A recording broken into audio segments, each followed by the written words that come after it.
Good morning, students. Today we will continue our chapter, The First War of Independence 1857. In the previous video, we have discussed about the political causes which were responsible for the revolt of 1857. In this video, we will discuss our economic causes which were responsible for the revolt of 1857. So let us start with the first point, destruction of the traditional Indian economic structure. So students, when the Britishers came in India, the village life was very simple and self-sufficient, and the main occupation of Indians was agriculture. उस time लोग agriculture करते थे, but when the Britishers came in India, they forced the farmer to grow only the commercial crops. अब ये commercial crops क्या हैं students?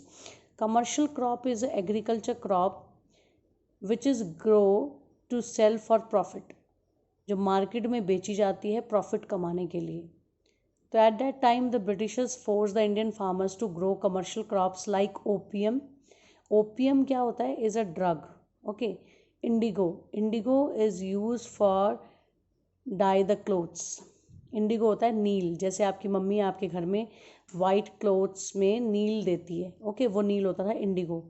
T and sugar, in crops को उगाने के लिए ब्रिटिशर्स ने इंडियंस को फोर्स किया ताकि वो ज़्यादा से ज़्यादा प्रॉफिट कमा सके. Okay. And in this way our economic traditional economic structure was destroyed. बिल्कुल हमारा जो एग्रीकल्चर हमारे फार्मर्स करते थे, वीट, राइस, इन सब चीज़ों को वो उगाते थे, वो सब बंद हो गया और इसकी जगह इंडिगो, ओपियम, टी, शुगर ने ले ली. ओके. नेक्स्ट आता है आपका zamindari system exploited the peasants. Students, Lord Cornwallis started zamindari system in 1793 in Bengal. सबसे पहले जमींदारी सिस्टम बंगाल में स्टार्ट हुआ. क्या था ये? This system gave birth to a new class called zamindars. इस सिस्टम से जमींदार्स एक नई क्लास बनी. And they had the power to collect the revenue from the farmers. उनको ये अधिकार मिला ब्रिटिशर्स की तरफ से कि वो टैक्स कलेक्ट करें. वो जो टैक्स होते थे, रेवेन्यू जो ब्रिटिशर्स की तरफ से कलेक्ट की जाते थे, वो बहुत हाई होते थे और उसमें ज़मींदारों ने भी अपना एक्सप्लॉयटेशन स्टार्ट कर दिया. फार्मर्स के ऊपर खूब अत्याचार किया, ज़्यादा प्रॉफिट चार्ज किया उनसे. Okay. And if the farmers were unable to pay the tax, तो क्या होता था? दे वर टॉर्चर्ड और जेल्ड. उनको जेल में डाल दिया जाता था. And in this way zamindari system exploited the farmers. Next आता है आपका डिस्ट्रॉयड इंडियन इंडस्ट्रीज़. हमारी इंडियन इंडस्ट्रीज़ को भी इन्होंने ख़त्म कर दिया ब्रिटिशर्स ने. कैसे? The Britishers purchase raw material at a very low rate from India and sent to England.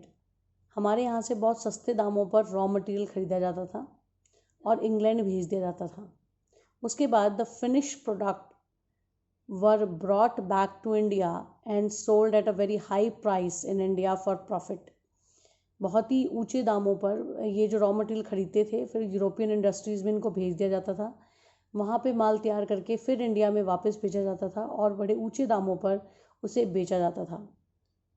This system destroyed Indian industries. हमारे जो लेबर्स थे, इंडियन इंडस्ट्री आर्टिसंस, जो कारीगर थे, जो यहाँ अपने हाथ से हैंडीक्राफ्ट की चीज़ें बनाते थे, इंडस्ट्रीज़ में जो चीज़ें बनाई जाती थी, उनको अब कोई नहीं ख़रीदता था.